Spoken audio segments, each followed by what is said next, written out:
picture this. I'm Millie, 36, female, a wife navigating a lonely life while my husband, Francis, serves in the military. Yep, he's been deployed for some time, which, trust me, comes with its own set of challenges. Military life isn't all glamorous reunions and tearful farewells. It's also about finding strength in the in-between moments. Now, I know Francis is a brave soul. He's got this quiet determination that I admire, and during one of his calls home, he asked for something unusual. He suggested that my relationship with his mom, Lily, needed a little TLC. What are you talking about? Well, you know how Mom's been since Dad passed away. She's been feeling pretty lonely, and honestly, so have I during this deployment. Yeah, I've noticed. It must be really tough for her. Exactly, and well, I was thinking, maybe you could both use each other's company a bit more, spend more time together. Francis, please. I know things have been a bit strained between you and Mom since, the wedding incident. The wine incident, you mean? Yeah, that was something. Let me give you a little backstory. Our beef goes way back to my wedding day. Imagine the stress of planning, coordinating, and trying to keep my cool and not look like a crazy person, even though I most certainly am. And just trying to relax a bit before I tie the knot. And then there's Lily, my dear mother-in-law. She's got a way of pushing my buttons, a skill she honed on that very day. She had an agenda, not a subtle one, mind you, to make my life a tad more chaotic. Petty actions? Oh, she had those in spades. You see, there I was trying to get ready and savor every moment before the big I do. Lily, with a grin that could only be called devious, accidentally spilled red wine on my pristine white wedding dress. Red wine, folks, on a white dress. It was like a nightmare unfolding in slow motion. Of course, she claimed it was a mishap, saying she had butterfingers because her baby boy was growing up, but I knew better. That twinkle in her eye said it all. She did it on purpose. From that moment, our relationship took a nosedive. It was like a layer of trust had been peeled away, revealing the tension simmering beneath the surface. Every encounter after that was laced with passive-aggressive comments and thinly veiled sarcasm. A friendly chat turned into a battlefield of snide remarks. It was exhausting, to say the least. So, naturally, I distanced myself from the hag. I wasn't interested in catching a case. But because of the love I had for Francis and the hurt he had in his voice, I relented. I mean, how couldn't I? I just felt so bad for him enduring all of that BS during his service, all of that hardcore training and sleepless nights. I knew that I at least owed it to him to try. Besides, it had been years after that, so I was hoping that Lily did some growing up. Well, if it's important to you, I'm willing to give it a try. Besides, I'm all about supporting each other. That's my girl. I know it won't be easy, especially with the history you guys have, but who knows? Maybe you'll discover you have more in common than you think. I'll keep an open mind, I promise. But just so you know, if she tries to spill wine on anything again, I'll have a word with her. No more sabotage attempts, I swear. All right then, let's do this. For you and us, and even for Lily. Thanks, Millie. It means a lot to me, and I promise I'll make up for it when I'm back. After Francis and I had the heart-to-heart about reconnecting with his mother, I mustered up the courage to contact Lily. I knew it wouldn't be easy considering our history, but I was determined to make an effort for the sake of my husband and the overall atmosphere in our family. Biggest mistake ever. Lily's response was as passive-aggressive as I had anticipated. She reluctantly admitted that Francis had given her a stern talking to about how she treated me. She promised that she would try to tolerate me more, emphasizing the word try, with just the right amount of emphasis to let me know that this wasn't going to be a smooth ride. So we began to spend more time together. It was rocky at first with the tension in the air, so thick that you could practically cut it with a knife. But slowly we found some common ground, bonding over old family stories and shared experiences. Things were decent, at least for a while, but then old Lily started to rear her ugly head again. It was subtle at first, those little jabs and digs that only I seemed to notice. A snide comment here, a passive-aggressive remark there. So, mean girls in high school, it was pathetic. It was like she couldn't help herself, and it was driving me absolutely insane. Months went by and the frustration kept building. I was tired of being the nice girl who was trying so hard to make things work. I had enough of the fake smiles and forced conversations. I wanted to address the elephant in the room, no matter how uncomfortable it might be. So one day, I gathered my courage and decided to confront Lily about her behavior. We were at her place, sipping on some tea that I swear tasted more bitter than usual. As I tried to find the right words, my heart was racing a mile a minute. Finally, I just blurted it out. Lily, I can't ignore the fact that things have been tense between us. I thought we were making progress, but these little jabs and digs, they're getting to me. Lily looked at me with that practiced innocence, but I wasn't falling for it this time. Oh dear, I'm not sure what you mean. I took a deep breath, my frustration turning into determination. You know exactly what I mean, and honestly, I'm tired of playing nice. If we're going to make this work, we need to have an honest conversation. And that's when all hell broke loose. Our conversation escalated into a full-blown argument, each word more heated than the last. Our voices were raised, and I swear I could feel the tension in the room choking the air out of me. I'm not going to lie, I was half expecting my nosy neighbor to call the cops, thinking some sort of domestic dispute was happening. As the shouting continued, it hit me just how deep the resentment ran. This wasn't just about spilled wine on my wedding dress anymore. It was about years of misunderstandings, miscommunications, and a whole lot of pent-up anger. And in that moment, I realized that there was no going back to the way things were.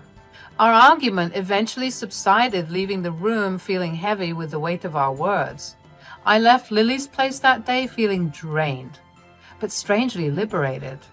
We had finally let it all out, and while it might not have been the most graceful or eloquent exchange, it was real. In the aftermath, I felt a mix of emotions, relief, sadness, and even a strange sort of clarity. It was clear to me that some wounds ran too deep to heal with just a few tea sessions and polite conversations. After that intense argument with Lily, I found myself sitting in my living room, the weight of everything that had transpired hanging heavily in the air. I was fed up, worn out from the constant tension and bickering. It was as if the walls of that big house were closing in on me, suffocating me with memories and unresolved issues. As the days went by, I couldn't shake off the feeling of loneliness that seemed to have taken residence in every corner of our rented home. Francis was still on duty, serving his deployment miles away, and the house felt emptier than ever. It was a stark reminder of how much I missed him and how far apart we were, and after fighting with my mother-in-law, I just felt extra lonely. I was sick of either being too far away from the people I loved or too close to the people I didn't. So the idea of moving began to take root in my mind. Downgrading to a smaller place seemed like a breath of fresh air. It wasn't just about saving money, although that was definitely a plus. It was about creating a space that felt more manageable, cozier, and most importantly, free from the constant BS of Lily. During one of our video calls, I brought up the idea to Francis. He was surprisingly open to it. At the time, I didn't mention the fight with Lily, acknowledging that it might be a good move for us, especially if it meant easing some of the financial burden. But then, in that way that only he could, he asked the question that I had been avoiding. Hey, babe. Yes? Part of me can't shake the idea that this also has something to do with a certain someone. Did you and my mom get at it again? Does she have anything to do with you wanting to move? I sighed, feeling a mix of frustration and relief that he had brought it up. Yeah, it's partly about her. I mean, I tried, Francis. I really did. But she's just so abrasive, you know? It's like every conversation with her is a battle, and I've had enough. Francis nodded sympathetically on the screen. I get it, Millie. You've done your best to bridge that gap, but if it's causing you this much stress, maybe it's time to prioritize your own well-being. I genuinely don't know why my mom hates you so much. I'll do what I can, but my hands are tied since I'm out here. But I love you, and I want to support you the best way I can. And if it means moving out, then so be it. And there it was, his unwavering support and understanding, just as I had come to expect from him. It wasn't about running away from the problem, but finding a solution that allowed us both to breathe a little easier. His words reassured me that it was okay to put myself first and to seek a healthier environment where I could thrive without constantly being on edge. As our conversation continued, I felt a renewed sense of determination. Moving wouldn't solve all of our problems, but it would be a step towards reclaiming my peace of mind. And with Francis by my side, even though he was miles away, I felt empowered to make decisions that would lead to a more positive and fulfilling future. So, as I looked around our living room, I imagined what it would be like to start anew in a cozier space, free from the ghosts of unresolved conflicts. I was ready to take that step, to create a space where Francis and I could find solace in each other's company, without the constant weight of negativity that had plagued our relationship with Lily. So, fast forwarding about 3 months, I was all settled into this cool apartment. Honestly, it had been such a game changer. You wouldn't believe how freeing it felt to escape that old place with all its bad vibes. Anyway, my 26th birthday was on the horizon and I was stoked. It was going to be my first time celebrating in my new digs, and I was determined to make it awesome. Usually I'd leave my home out the night before the party so my friends and family could deck out the place, because they always wanted to surprise me. But this year called for a little something different.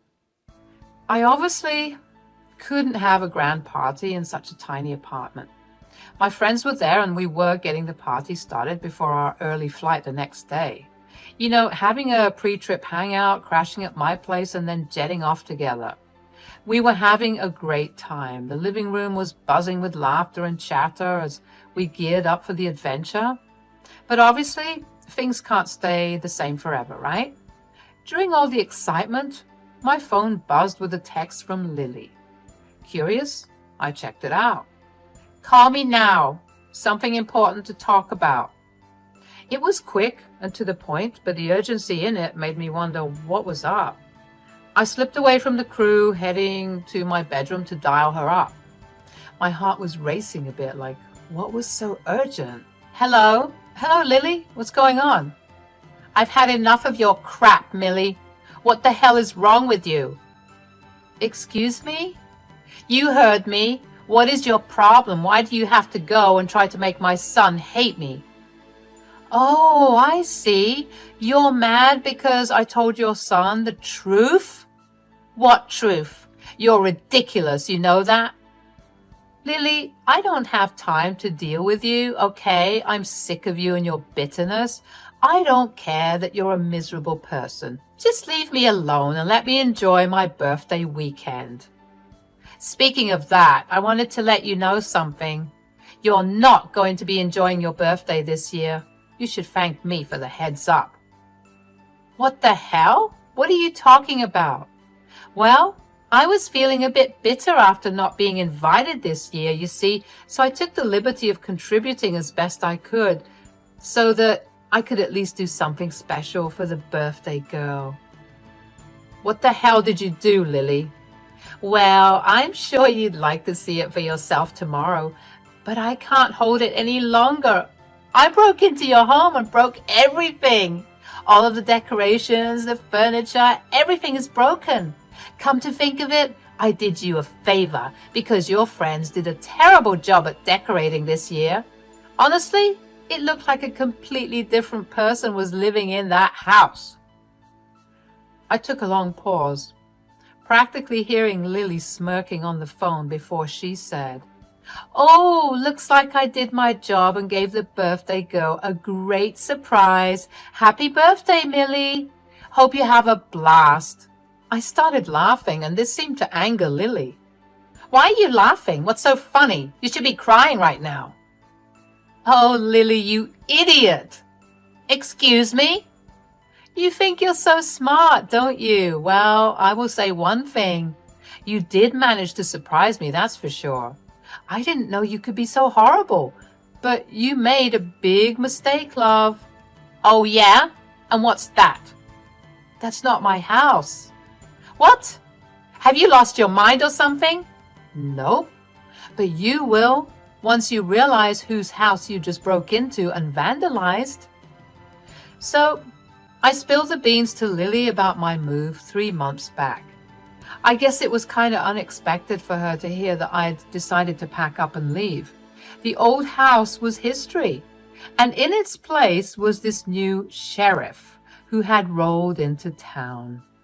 Yeah, this sheriff, Liam, he had snagged the house. He was new to the area and was planning on moving in with his family. I had met him a couple of times and I could already tell he was one of those genuinely nice guys. Like, he was all about getting his place ship-shape before his family came over. As I explained all this to Lily, I could sense her mood changing. She was starting to freak out, and I knew why. Lily realized that she had just messed with the wrong person big time. See, vandalizing a regular home was one thing, but taking on the new sheriff's house was on a whole different level of crazy. I heard her shiver on the other end of the line, and I knew she was beginning to understand the magnitude of what she had done. The panic in her voice was palpable as she asked, "Oh my God, Millie, what have I done?" I let out a chuckle, but it wasn't a happy one. "Well, Lily, you decided to mess with the sheriff's home. You're on your own with this one." She began to cry and panic, begging me to help her fix the situation. She didn't even say she was sorry for attempting to vandalize my home. What a witch. She wanted me to reach out to the sheriff and tell him it was all some big misunderstanding. But seriously, this was just too rich. Lily was reaping what she had sown, and I wasn't about to bail her out. I had to hold back a laugh as she sobbed over the phone, saying her life was ruined. I wasn't feeling bad for her, not in the slightest. She had played these games for years, and now she was facing the consequences. It was kind of poetic justice, if you ask me. "Millie, please, please help me. Oh God, I'm gonna go to jail." I just shook my head, even though she couldn't see it. "Sorry, Lily, you got yourself into this mess, and I suggest you figure your way out. I won't be part of it. I will say you've made my night, though. This is the best birthday present I could ask for." I ended the call and let out a sigh of relief. Finally, I was done with Lily and her drama. It was time to move forward and live my life without her constant negativity dragging me down. As I glanced around my cozy new apartment, I knew I had made the right choice in leaving that old place behind. The next day was the start of my vacation with my friends. We were ready for some fun and adventure, and I was determined to leave Lily's mess far behind me. As my friends and I jetted off, I ignored all of her calls. I had made up my mind that I was done with her and her toxicity. I managed to finally get a hold of my husband, Francis, while we were on a break. I told him everything that had gone down with Lily. He was understandably upset with his mother for her ridiculous behavior. It was like she had finally pushed it too far, and he was glad that she was finally getting a taste of what she had been dishing out. As my friends and I enjoyed our vacation, I was still getting updates from some friends and acquaintances back home. They were filling me in on what happened with Lily.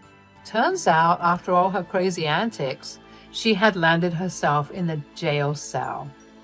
And the irony of it all, she had nobody to bail her out. It was like the universe was serving her a hefty dose of karma. I couldn't help but feel a sense of satisfaction as I heard about Lily's situation. For so long, she had acted like she could do whatever she pleased without any consequences. But now, she was facing the music all on her own. She had burned so many bridges and pushed away everyone who might have been willing to help her. While I was basking in the sun with my friends, Lily was stuck in a jail cell with nobody to turn to. It was like a weight had been lifted off my shoulders, knowing that I was free from her toxic influence.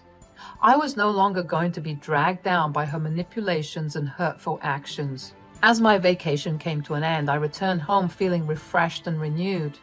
Lily's chapter in my life was officially closed, and I was ready to move forward without her.